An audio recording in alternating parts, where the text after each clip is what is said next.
commission Internet Santé publique, j'ai travaillé sur le projet Kelosto avec Romain, Tom et Sébastien qui ont été le projet Kelosto, en fait, c'est un projet qui s'attaque à la régulation des flux de patients aux urgences et également pour le point de vue patient, à limiter les files d'attente aux urgences. En fait, c'est un problème de santé publique assez important, les files d'attente aux urgences, parce que elles sont très longues, la médiane est de 4 heures en France, et c'est surtout dans les grandes agglomérations, il y a aussi un vrai problème sur la régulation des flux entre des services qui vont être pertinents pour les soins dont ont besoin les patients qui vont aux urgences. Nous, on s'est centré sur l'agglomération parisienne parce que c'est un peu l'exemple type. Et en fait, on a eu l'idée de développer une application mobile smartphone. Alors ici, on a développé sur du web parce qu'en 2 jours, c'est un petit peu compliqué. Et c'est une application à destination du grand public. Et Romain va vous faire une petite démonstration. Et après, je reprends le parole. Bonjour à tous, donc petite présentation de l'application. On commence par un premier écran assez important à nos yeux. C'est un écran qui rappelle aux gens que si jamais il y a un doute, si jamais ils ne sont pas sûrs, il ne faut pas hésiter à quelqu'un, parce que ça reste quand même quelque chose de très important, les urgences. Donc en cas d'urgence vitale, ne pas hésiter. Donc une fois qu'on s'est assuré que les gens n'avaient pas un besoin vital, ils peuvent rentrer dans l'application, donc via un petit bouton qui leur permet donc d'accéder à l'application. Donc l'application, en fait, il y a un écran principal qui correspond donc à une carte, donc qui est centrée là sur la ville de Paris, qu'on a assimilée avec une géolocalisation, donc à ce niveau-là. Et 2 autres écrans, donc l'écran de droite, qui recense l'ensemble des médecins généralistes qui sont ouverts, donc qui sont encore en exercice au moment où au moment où les personnes font les recherches. Donc des médecins généralistes qui peuvent éventuellement consulter s'ils ont besoin. Et sur l'écran de gauche, donc un certain nombre de filtres qui leur permettent de sélectionner les services d'urgence qui sont adaptés à leurs besoins. Donc il y a un premier filtre qui concerne donc, leur âge, est-ce que ce sont des adultes ou est-ce que ce sont des enfants, et ensuite des filtres qui concernent des urgences plus spécifiques. Donc si on prend l'exemple d'une femme enceinte, on va afficher le fait d'être enceinte, on va afficher les hôpitaux qui correspondent à ce besoin. Et donc ici on génère la liste des hôpitaux avec, en fonction des coloris, une estimation de l'attente sur ces urgences. Donc si par exemple on prend cet hôpital, on peut générer via ce plan, donc le plan d'accès, et on peut également générer un trajet pour aller jusqu'à cet hôpital. Je te laisse prendre la suite. Oui, donc en fait, l'objectif de cette application il est double. D'abord, évidemment, pour les patients, de réduire le temps qu'ils vont attendre aux urgences en choisissant des urgences avec un taux de saturation qui n'est pas trop important. Pour l'ARS, par exemple, ou un autre groupement, en l'occurrence la PHP, parce qu'on a pris des hôpitaux de la PHP pour cette première démo, ça permet de réguler les flux en amont. À la maison et en autonomie. Je rencontre souvent des difficultés quand je donne des exercices à mes patients pour qu'ils puissent les effectuer à la maison. Souvent, ils ne font soit pas l'exercice, soit ils le font mal. Du coup, Trauma, ça a pour but d'optimiser une prise en charge qui sera adaptée et personnalisée aux patients en pouvant proposer une solution numérique via une plateforme à la fois web et une plateforme mobile pour le patient pour retrouver ses exercices. Du coup, Trauma, ça va permettre de faire ça. Donc il y aura 2 solutions. Une solution web pour le kiné, où il pourra choisir ses exercices et les présenter sur la plateforme mobile que le patient pourra consulter une fois chez lui. Du coup, ça va permettre d'optimiser cette prise en charge. J'ai un patient qui arrive au cabinet, monsieur A, monsieur Antoine, il vient pour un problème de cheville, il suit sa rééducation et au cours de cette rééducation, j'ai besoin d'ajouter un exercice pour son genou, pour renforcer son genou afin d'optimiser sa prise en charge. Du coup, je vais aller dans l'onglet au niveau de la rééducation, choisir un exercice qui correspond au renforcement de son genou, le sélectionner et l'ajouter à monsieur Antoine. Alors, je vais pouvoir ainsi sélectionner le nombre de répétitions, la fréquence à laquelle il va pouvoir les effectuer à la maison. Une fois rentré chez lui, le patient va pouvoir consulter sur son application le nouvel exercice mis en place. Donc, il rentre son adresse électronique à la fin de s'identifier et ensuite, il va pouvoir consulter ce nouvel exercice. Alors, l'exercice va se présenter sous forme de vidéo. une vidéo qui va permettre de reprendre les points essentiels de l'exercice, à savoir l'alignement des genoux, tous les usages qu'il doit éviter de pratiquer. À la fin de cette rééducation, donc on lui rappelle le nombre d'exercices qu'il doit faire, la fréquence. Il lui permet donc de continuer à visualiser cette vidéo. Donc on a un petit feedback visuel sur la vidéo. Et suite à ça, on va avoir un retour du patient par un code smiley qui va pouvoir interagir avec le kiné une fois que l'exercice est effectué. Ce qui est important dans la personnalisation de cet exercice qu'on retrouve à la maison.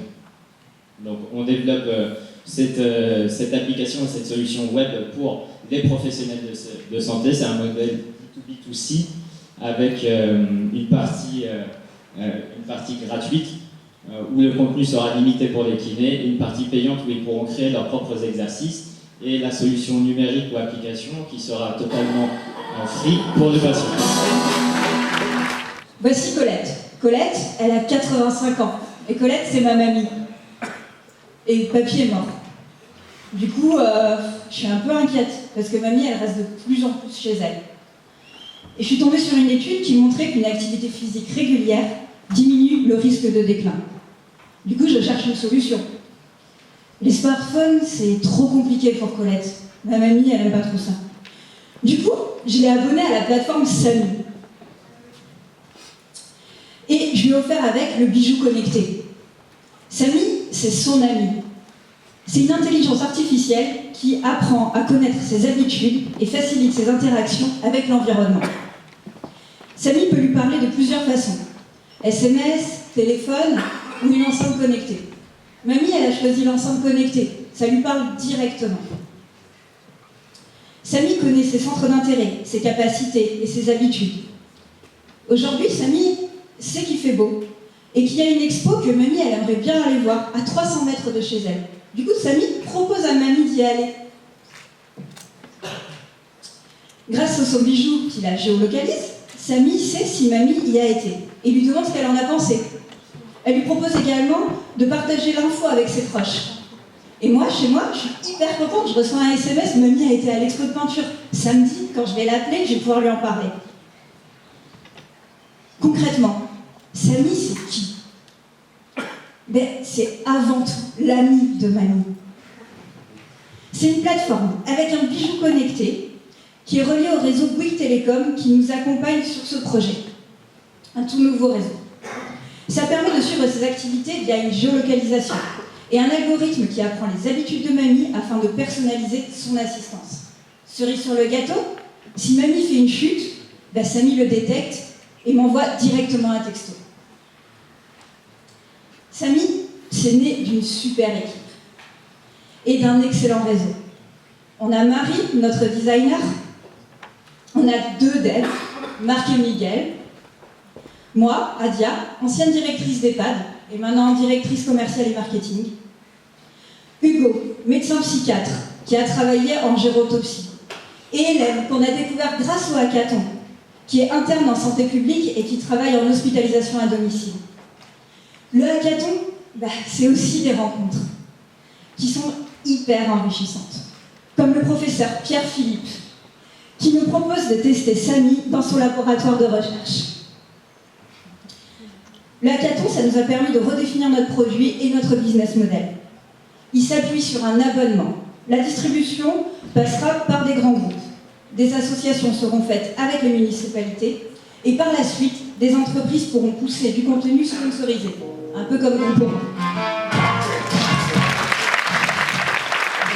My name is Alberto, and suppose you are the Minister of Health and you hear TBC is back on the rise, you're trying to assess whether there's anything true in these rumors or not.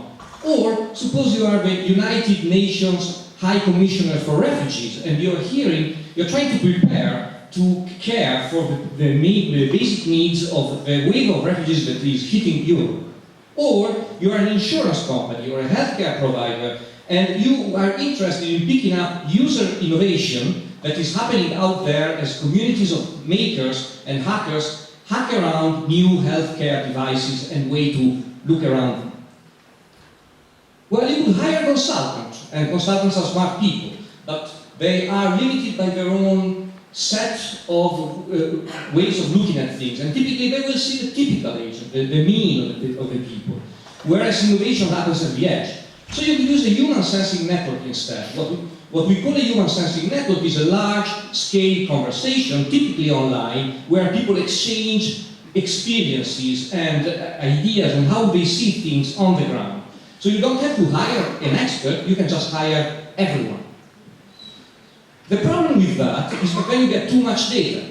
These are data on an actual open care, healthcare related conversation, and though it's relatively small, only 200 people participating, it's impossible to process for a human. So, we propose a solution that aggregates all this data and reduces them based on mathematical principle and on ethnographic criteria into a human-readable artifact that a single person, like the minister or the high commissioner or the CEO of a healthcare company, can process. This is an example from this data. This is a mental map of a mental health issue as seen by the community. And you see here, overcoming language barriers, inter-community tension, translation, migration, police brutality, building diverse community. The community is telling you that there are mental health issues connected to violence, connected to migration. So there's probably something going on here, probably in the space of refugees. They come to Europe and they are shell-shocked, they are fleeing violence, and they are facing a lot of lack of comprehension, which creates mental health problems.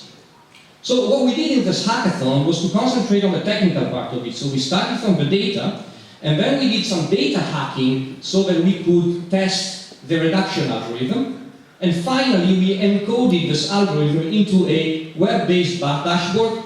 If you point your phone at the QR code, you will be taken to the live page of the dashboard. It's actually live thanks to a fantastic team spearheaded by Guy Mélenchon at the University of Bordeaux. Bonjour à tous, donc j'ai présenté le projet GivenTech. Alors la médecine aujourd'hui est une médecine fondée sur les preuves, c'est-à-dire fondée sur la recherche scientifique. Seulement, les preuves sont nombreuses. Entre 1996 et 2011, 25 millions d'articles scientifiques ont été publiés, rendant le travail d'évaluation de la pertinence du système très long et très fastidieux, et le travail de recherche bibliographique pour les professionnels de santé et les chercheurs également extrêmement fastidieux. Ce qu'on propose chez GivenTech, c'est de vous aider à simplifier et à fiabiliser vos recherches. Comment ? En proposant une plateforme collaborative et transparente d'évaluation des articles scientifiques par les scientifiques. Alors GivenTech, ce sera un site web, ce sera un moteur de recherche basé sur la base de données Medline, donc ici PubMed. Et mettons que je sois par exemple un interne en train d'écrire une thèse sur les méningites. Je rentre je rentre les méningites dans le moteur de recherche, et GivenTech va me renvoyer toutes les publications qui seront en rapport avec la thématique que je suis en train de rechercher. Voilà. Avec donc, les principales informations disponibles, un accès à l'abstract et une moyenne des évaluations de données par les précédents utilisateurs. Lorsque je clique sur l'article, j'arrive sur une seconde page qui va en fait constituer la vie de l'article. Alors avec les informations qu'on a déjà, et puis donc les nouveautés qui vont être la notation de ces articles par les utilisateurs. Vous aurez trois notes principales, une note globale, une note d'apport pour la discipline, et une note de robustesse méthodologique. Vous aurez également accès à un ensemble de commentaires déposés par les utilisateurs. Alors évidemment, on n'a pas vocation à être le TripAdvisor de la recherche scientifique, et n'importe qui ne pourra pas mettre n'importe quoi. Vous pourrez poster des commentaires sur les articles que si vous êtes identifié comme appartenant à une structure de recherche, que vous avez déjà publié un article, et que vous appartenez à la discipline que concerne cet article. L'ensemble des utilisateurs de la plateforme auront accès à vos notations, enfin aux notations des notants, et pourront évaluer les commentaires afin que les commentaires les plus pertinents se retrouvent mis en avant. Évidemment, les auteurs des articles auront la possibilité d'avoir droit à un droit de réponse. Alors, pour notre business model, une fois que notre base de données aura été implémentée, que les notes auront été implémentées, nous souhaitons proposer un abonnement en API aux plateformes qui proposent un service de traitement des données bibliographiques, de référencement ou qui ont leur propre outil de recherche, afin de pouvoir leur donner accès à nos nodes et ainsi pouvoir améliorer leurs outils. Voilà, avec take a point to work to the light. Bonjour, je m'appelle, je vais vous parler d'Esculap, donc un coach médical pour vos travaux professionnels, voyages professionnels à l'étranger, hors métropole. Donc vous connaissez tous cet individu, je présume.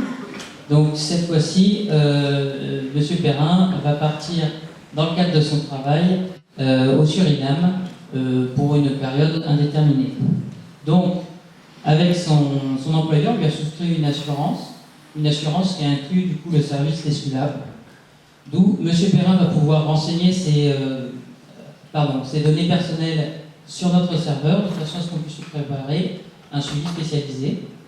Du coup, avant son voyage, on va pouvoir lui proposer donc, tout le service préventif, alors que vous allez lire existe souvent sur les sites non spécialisés. Mais dans notre cas, on va même faire l'approche de lui dire: vous avez besoin de ventoline, là où vous allez, vous ne trouverez pas la ventoline, mais vous avez l'Aerovent qui fait le même service. On va lui rappeler sa vaccination, de penser à prendre une moustiquaire, et ainsi de suite.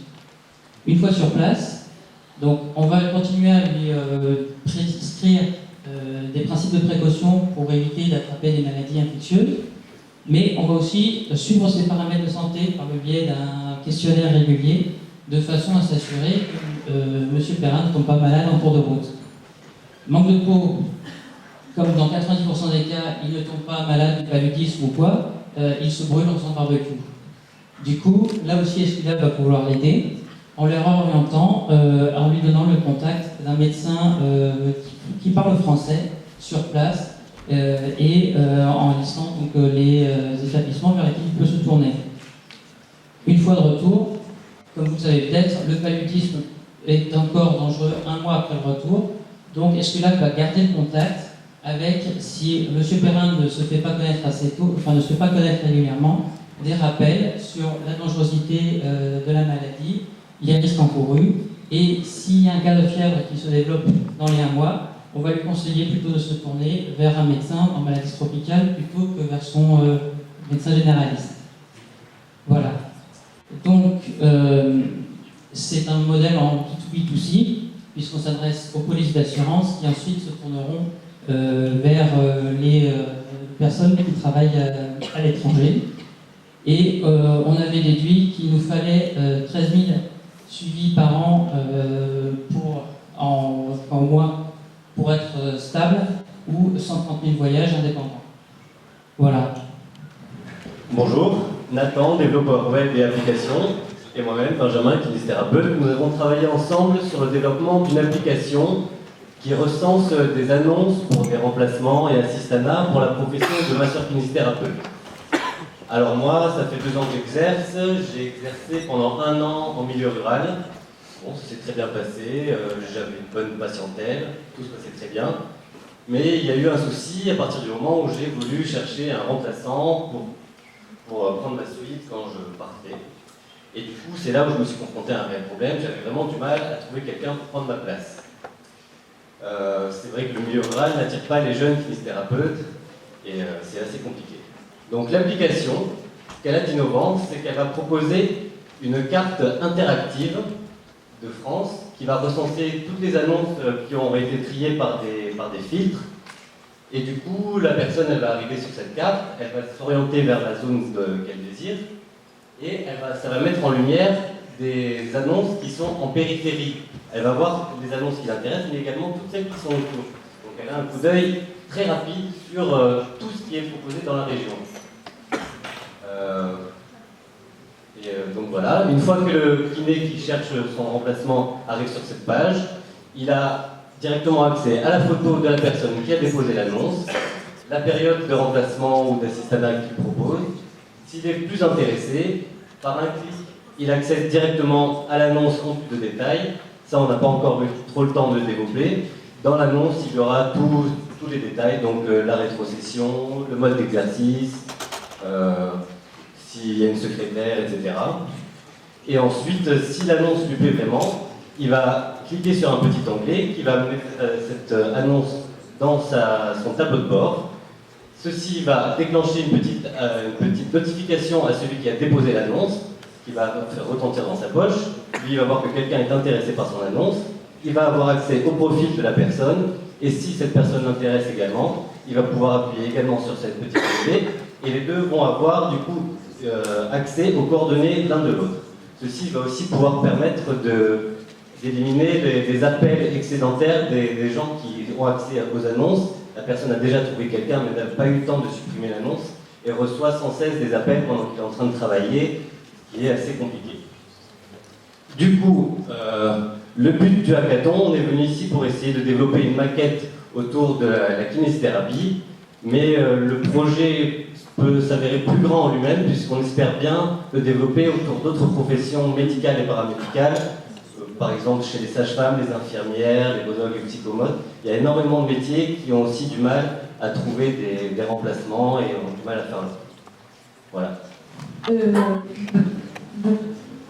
Bonheur? Non. Bon appétit? Non, non plus. Bonjour? Bonjour? Oui. Bonjour. Voilà, c'est ça être aphasique. Vous comprenez le problème? Nous n'avons pas d'outils pour aider ces patients. Je m'appelle Mélanie, je suis orthophoniste au CHU de Bordeaux et j'ai pensé créer un jeu vidéo qui permette d'immerger la personne aphasique dans un environnement virtuel avec un contenu adapté à ses contraintes motrices et cognitives. J'imagine une ville virtuelle, un parc, des commerces, des rencontres et des aventures. Alors je suis venue au hackathon juste avec cette idée et j'ai rencontré une équipe géniale et on est parti de zéro.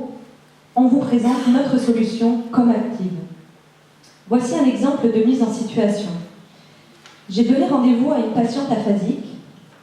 On s'est chacune connectée à Comactive sur notre PC pour une séance d'entraînement à la communication. On a chacune notre avatar et dans le jeu, on s'est retrouvés dans un resto. On a commandé à manger, on a bien discuté pendant le repas et la serveuse nous apporte l'addition.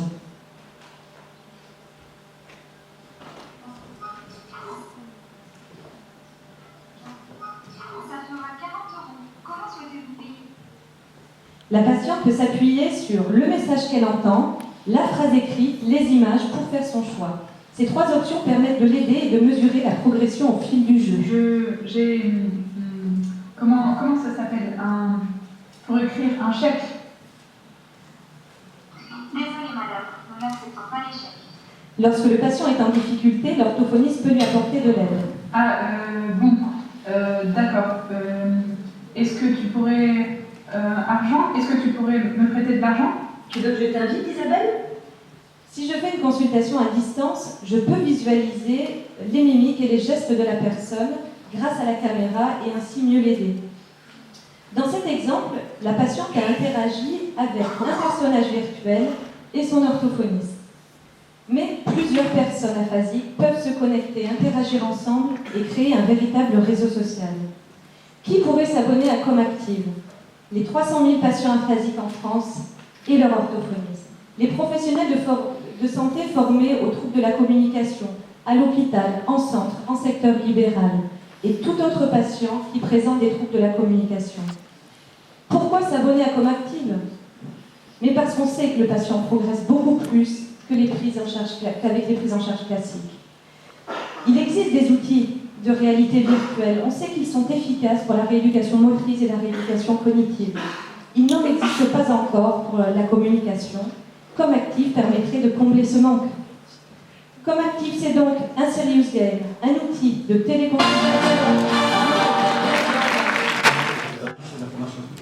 Et aussi, je suis un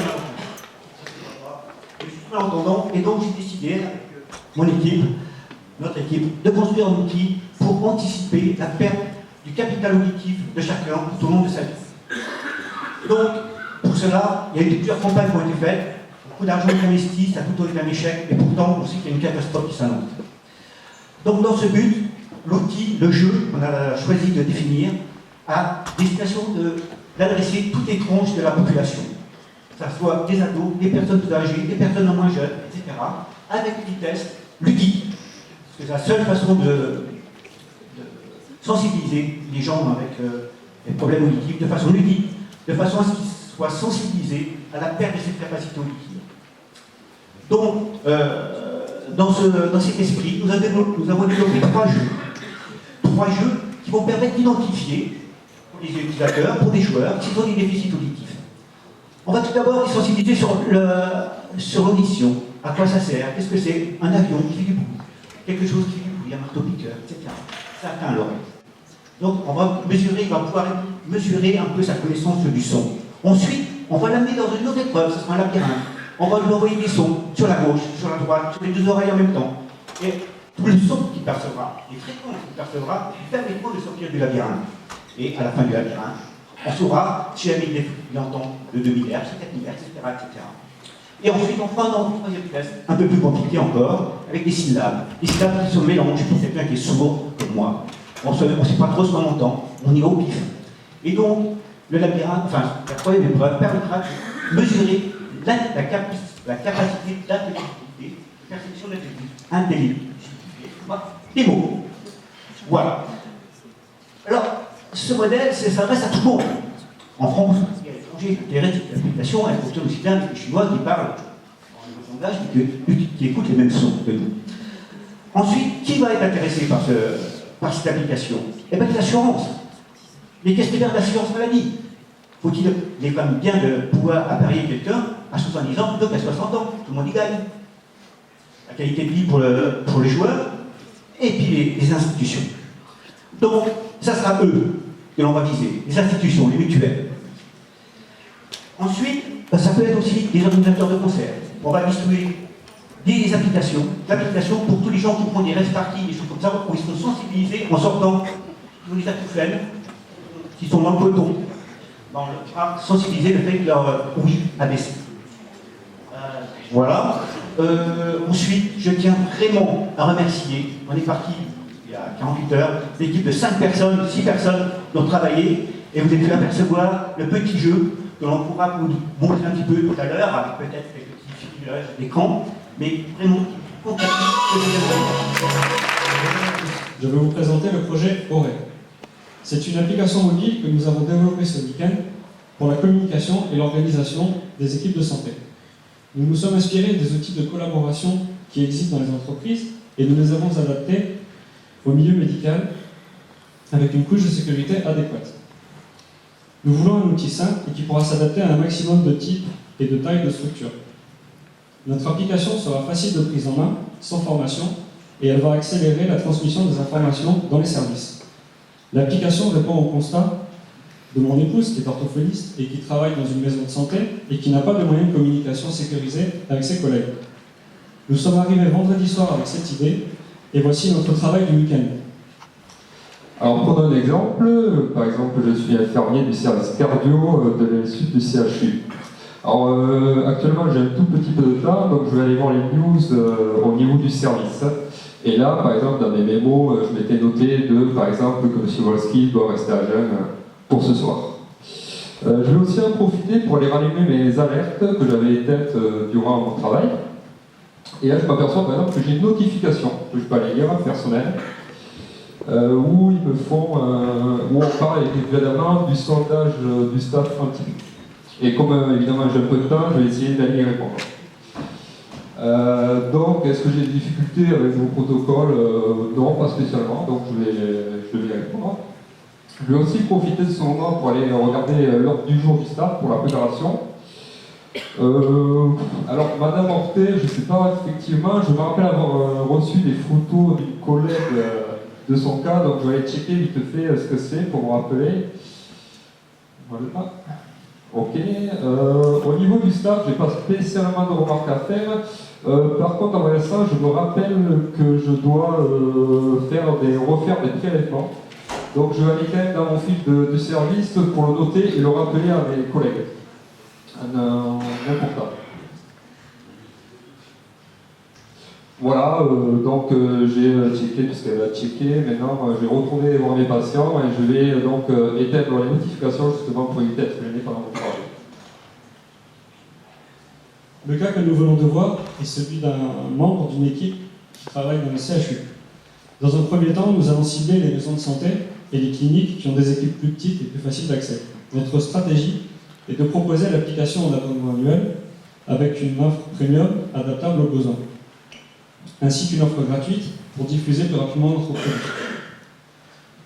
Nous avons intégré les problématiques du multi-support dans le développement depuis le début, afin d'aller plus vite dans l'avenir et de pouvoir tester l'application dans des conditions réelles. Nous avons pris contact avec le TIC Santé Aquitain, qui nous permet de nous mettre en relation avec des fédérations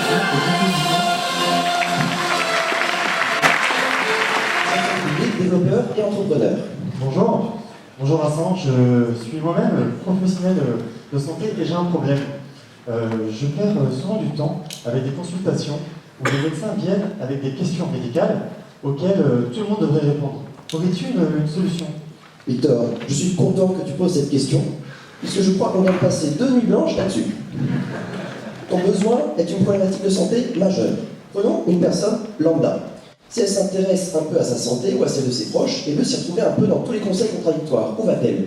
Sur Internet. Exactement, avec les dérives qu'on lui connaît. Les médecins, eux, savent où chercher, mais s'appuient sur des articles scientifiques prouvés, et qui restent incompréhensibles pour le commun des mortels. Une autre difficulté est que lors d'une campagne spécifique de prévention contre le tabac, par exemple, un fumeur va se sentir stigmatisé et le message risquerait d'être inefficace. Pour répondre à ce problème, je propose de changer de point de vue et de mettre le patient à la place du médecin. En pratique, n'importe qui avec un smartphone pourra télécharger le jeu « Je suis médecin » et apprendre par l'erreur des notions essentielles de santé, utiles pour tous, comme les dangers de l'automédication, les préjugés sur la vaccination, mais aussi les conseils fondamentaux de nutrition. Et les dessins moches, c'est toi qui les as faits? Victor, on ne dit pas moche, mais naïf. Et je vais te dire pourquoi ce choix, rapidement. 1. Oui, c'est moi qui les ai faits. 2. Ce style abstrait permet des retours visuels rapides. Comme par exemple faire exposer le patient si le joueur se trompe sans que cela paraisse violent. Ce choix a déjà été fait comme par exemple la RATP australienne qui a réalisé un jeu de prévention avec succès. Ça me semble être une bonne idée, mais qui a écrit les questions qui apparaissent dans le jeu? Victor, tu penses à tout? En pratique, nous avons recueilli les questions récurrentes des patients auprès d'un médecin généraliste, puis intégrées dans le jeu par des professionnels de santé via un système de diagramme très simple. Ils ont ensuite été intégrés dans le jeu par Mohamed, grâce à un script que je découvre avec vous. Bon, Mohamed, je vais falloir qu'on se voit un petit peu après. Bon, Victor, je vais te montrer à quoi ça ressemble en pratique. Alors, le joueur ouvre son nouveau cabinet et reçoit sa première patiente. Bonjour docteur, je suis enceinte de 4 mois et je bois 3 verres de vin par jour. Est-ce grave? Le joueur choisit parmi une sélection de réponses potentiellement fausses. Il peut s'aider de son ordinateur pour récolter des données, en faisant attention à ne pas tomber dans les méandres invérifiés d'Internet. Victor, vois-tu les intrus? Non, moi je choisirais 2 petits sauts. C'est un choix intéressant, Victor. La lecture du contenu du site a rajouté un choix de réponse. Ben, je pense que c'est la bonne. Raté, Victor. Mais ce n'est pas grave. Tu sais maintenant que cette réponse est fausse et que les sources de ce site ne sont pas fiables. Tu ne te tromperas plus. Ça tombe bien, une nouvelle patiente arrive. Mais ce jeu est formidable, mais qui va le financer? Je pense que personne ne devrait payer pour cela. Et pour donner vie à ce projet, les mutuelles, par exemple, pourraient financer ce jeu. Ça leur ferait une aventure innovante, en plus, si nous réalisons une vraie évaluation d'efficacité. Et qu'attendons-nous?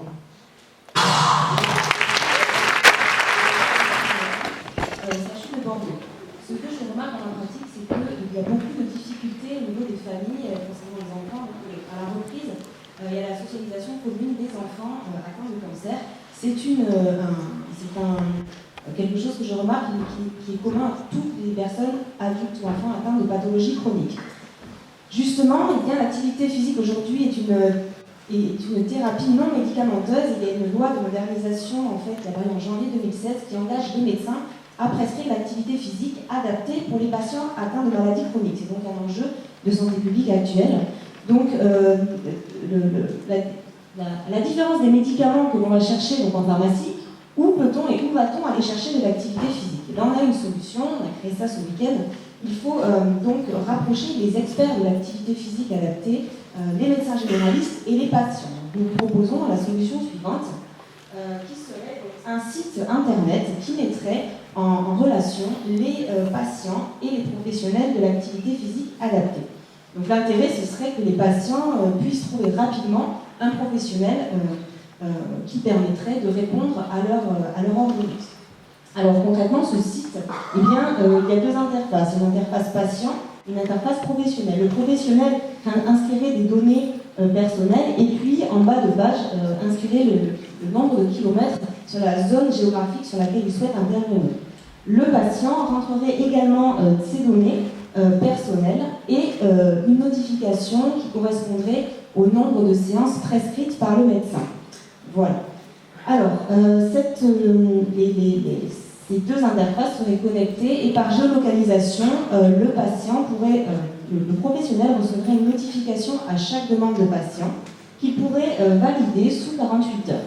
Si le professionnel valide la demande, le patient recevrait donc les coordonnées du professionnel avec lequel il pourrait rentrer en contact rapidement. Alors c'est un marché qui n'existe pas encore, il n'y a pas de solution actuellement.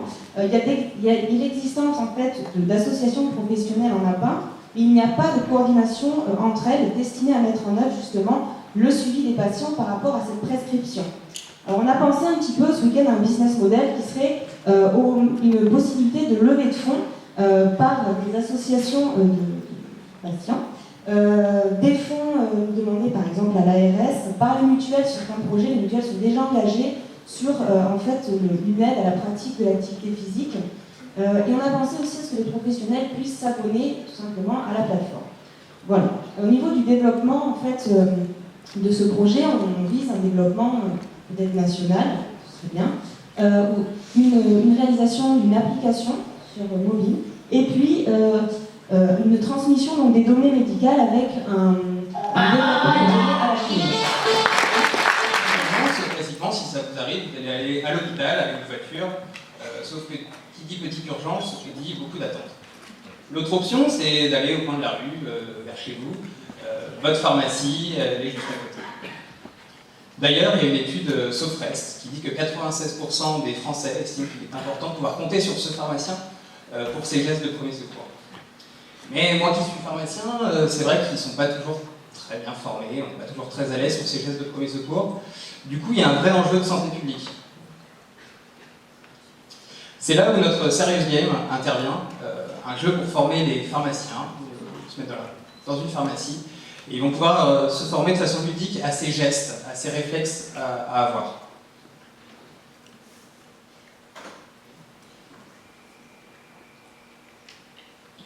On va vous faire une petite démo de notre jeu. On est très fiers d'avoir pu développer ce week-end. Voilà, donc là on passe sur le Serious Game. Donc on va pouvoir jouer, on va avoir plusieurs situations d'urgence qui vont se présenter. Donc là on va vous montrer la situation en plus normale. Donc l'objectif en fait, là on est le pharmacien dans l'officine et on va recevoir un patient qui va être dans une situation d'urgence. Donc l'objectif ça va être de mener les bonnes actions dans le bon ordre. Donc là, le patient arrive, donc on voit qu'il saigne, donc elle va pas bien, on va aller la voir. Donc elle dit qu'elle s'est coupée, apparemment elle a coupé des huîtres avec son beau-frère Jérôme et le couteau a dérapé. Donc, bah, ça arrive, donc on va la prendre en charge. Voilà. Donc on peut pratiquer les premières actions. Donc là on voit qu'elle saigne, donc on va aller chercher des gants pour se protéger des infections et de son sang. Donc voilà, on voit que c'est bien, il faut mettre des gants pour se protéger. Et donc là, on va aller voir la patiente, et plusieurs actions s'offrent à nous. Donc on pourrait la mettre en PLS, mais a priori, elle va encore assez bien, elle peut tenir debout. Donc ce qu'on va d'abord faire, c'est l'allonger. On va la mettre dans une pièce calme à l'arrière de la pharmacie pour la prendre en charge. Voilà, donc elle est là. Donc elle saigne toujours, il y a du sang qui coule par terre, mais ça arrive, on les aura plus tard. Donc là, elle va montrer sa plaie. Donc on va voir que ça saigne quand même beaucoup. Voilà. Ça saigne tellement que vous voyez, ça inonde un petit peu la pièce. Donc on va aller chercher le matériel qu'il faut. Donc là, il va nous falloir des ciseaux, un bandage, des compresses et du sparadrap. On va pas prendre le tournevis, ça risque de lui faire plus de mal que de bien. Voilà. Donc là, on a stoppé l'hémorragie. La patiente est toujours un petit peu fébrile, donc ce qu'on va faire, c'est qu'on va passer le relais au SAMU, on va l'appeler. On lui donne l'état du patient et ensuite le SAMU va nous donner les indications, les actions à mener jusqu'à ce qu'il arrive. Donc Là, pour le coup, on va la laisser au calme, allongée, pour qu'elle se repose. Donc on va la voir, on la rassure. Elle se sent pas très bien et pour garder l'irrigation de ses organes vitaux, notamment le cerveau, on va lui placer un coussin sous les bras. Une équipe de 5 étudiants qui ont travaillé d'arrache-pied sur une application révolutionnaire et innovante pour les patients. Donc notre application part d'un constat simple. Alors tout d'abord, on a Pierre qui est venu nous voir parce que lui, il a été greffé des reins, il est sous immunosuppresseur et il a bu du jus de pamplemousse et il a vu les effets secondaires de ces médicaments augmenter drastiquement. De l'autre côté, on a eu Julie qui est venue nous voir. Donc elle prenait la pilule et son voisin lui a conseillé de prendre du millepertuis. Et Julie, maintenant, Julie a un enfant. Donc notre proposition, à savoir une médaille, permet de prévenir toute interaction entre des médicaments et permettre une automédication contrôlée et sans danger. Elle s'appuie sur 3 concepts simples. Tout d'abord, la fiabilité. Donc on s'est appuyé sur la base de données, à savoir le thésaurus. Donc mise à jour par l'ANSM. Elle est simple, on vous la présentera tout à l'heure, donc ergonomique pour le patient. Et enfin, elle est connectée. En effet, quand les effets secondaires et les interactions sont trop importantes, on a accès à un pool de pharmaciens qui va venir nous aider et nous appuyer le patient. Donc on va vous présenter l'application. Donc là, vous voyez le menu principal. Et là, alors vous entrez vos noms, vos coordonnées, vos symptômes actuels, vos médicaments, les médicaments que vous prenez. Vous avez un data matrix qui permet de les scanner. Donc là, on va scanner le médicament. Alors, c'est un peu long. Donc là, le médicament est scanné et vous voyez qu'il est ajouté à votre liste de médicaments. Donc c'était la Bregabalin. De l'autre côté, alors là, on va voir les interactions. On a entré 2 médicaments et on voit les interactions possibles. On n'a pas eu le temps de développer les différents degrés d'interaction parce que c'est vrai que c'est assez court en un week-end. Alors maintenant, on va vous présenter notre business model. Donc on est sur un marché très porteur. En effet, il y a 10 millions de patients polymédiqués en France et 16 millions de personnes avec des maladies chroniques, sachant que ce nombre augmente de jour en jour. On a aussi 33,5 millions de personnes en France équipées de smartphones. Ce chiffre tend à croître aussi. Donc on a 2 sources de revenus. Donc la principale source, c'est la publicité. Et la deuxième, c'est des revenus additionnés, à savoir une base de données donc anonymisée et des partenariats. Donc c'est aussi pour ça qu'on est là aujourd'hui, pour essayer de trouver des partenariats. Donc merci beaucoup et merci pour votre attention. Bonjour à tous. Hacking Health Sports Detection est un projet qui est né d'une rencontre avant-hier entre Nicolas, qui est interne en médecine au CHU de Bordeaux, Samuel ici présent et moi-même. Nous avions vu qu'un robot était capable de détecter la chute d'un patient. De notre côté, nous avons développé la première solution robotisée de mesure non intrusive du rythme cardiaque. Alors, la détection des anomalies du rythme cardiaque est une problématique de santé publique. Aujourd'hui, l'iatrogénèse totale est plus générale que l'iatrogénèse médicamenteuse. 13 000 décès avérés, peut-être 32 000, suite à un accident médicamenteux ne sont qu'une partie des décès hors infection nosocomiale. Notre travail, durant ces 54 heures, simule la détection d'une bradycardie d'Alfred Joly à son domicile. Bonjour docteur, je m'appelle Pepper, je m'occupe de la surveillance de monsieur Alfred Joly. Depuis quelques minutes, sa fréquence cardiaque me paraît anormale. Qu'avez-vous détecté, Pepper? Sa fréquence cardiaque me paraît basse, calculée à 42 par minute. Je viens à l'instant de vous transmettre le dossier du patient. La mise à disposition de ces données médicales permet de faciliter le diagnostic du médecin, mais aussi d'accélérer la préparation de l'intervention. L'analyse de fréquence qu'on voit ici, qui concerne Alfred, a pu être réalisée à partir d'une simple vidéo de son visage. Pour ce faire, notre développement se base sur des travaux du MIT de 2013.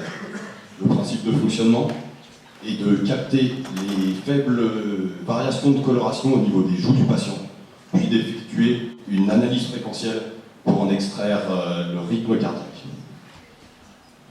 Dans le futur, sur la base de notre code que nous avons volontairement laissé en open source pour en faciliter la diffusion, notre solution sera capable de détecter d'autres anomalies cardiaques comme la tachycardie ou la fibrillation auriculaire qui est à l'origine de la majorité des AVC. Les perspectives en termes d'usage pourraient être la surveillance à domicile, l'amélioration des détails d'alerte et des interventions grâce à la transmission de données pertinentes, facilitation du monitoring cardiaque, démocratisation de l'usage du robot, portage sur d'autres systèmes. On vous remercie. Et nous sommes prêts à répondre à toutes vos questions. Je vous présente mon projet Phantom. C'est une application de réalité virtuelle et réalité augmentée qui est destinée pour les gens souffrant de la syndrome de la membre Phantom. La thérapie traditionnelle consiste en suivant. On pose le membre de patient dans un box de miroir et l'observe en faisant des exercices le reflet de sa membre fantôme. Tout récemment, les Japonais ils ont découvert que juste en rajoutant un simple casque de réalité virtuelle, on peut augmenter l'efficacité de cette thérapie à 70%. Et leurs collègues suédois ont réussi à prendre un patient, à contrôler l'image de sa membre fantôme grâce au capteur microélectrique. Alors, le projet Phantom, il prend le meilleur de deux mondes. Ça va être consisté de deux parties. La première partie, c'est la partie pour les hôpitaux et les cliniques. Ça va être une casque de réalité augmentée style HoloLens qui va projeter un hologramme de la membre fantôme et le patient va être capable de le contrôler quand il veut. La deuxième partie, une fois sorti de l'hôpital, notre patient va avoir ça. C'est un simple boîte à carton avec deux capteurs infrarouges où il va insérer son smartphone. Ce week-end, j'ai eu de la chance de faire la première prototype que je peux vous proposer de tester, là de suite. En fait, merci. En fait, le concept, c'est que ça va être le traitement suivi par le kiné. Ça va être le traitement suivi par le patient lui-même parce qu'il va pouvoir afficher son progrès et regarder s'il a bien avancé ou pas. Et en plus, vu le coût de ces dispositifs-là, c'est une boîte à carton. Imaginez les médecins sans frontières qui vont débarquer à Haïti après le tremblement de terre avec leurs valises pleines de cardboard. Combien de gens peuvent aider en utilisant ces technos-là? Combien de gens, je sais pas, les anciens combattants sont en train de souffrir parce qu'ils n'ont pas la possibilité de s'offrir cet genre de thérapie. Si on ne voit pas quelque chose dans ce monde, ça ne veut pas dire que ça n'existe pas. Et c'est ça le concept de projet Phantom. On va faire les choses qui ne se voient pas s'apparaître. Merci beaucoup. Et je vous invite à poser des questions.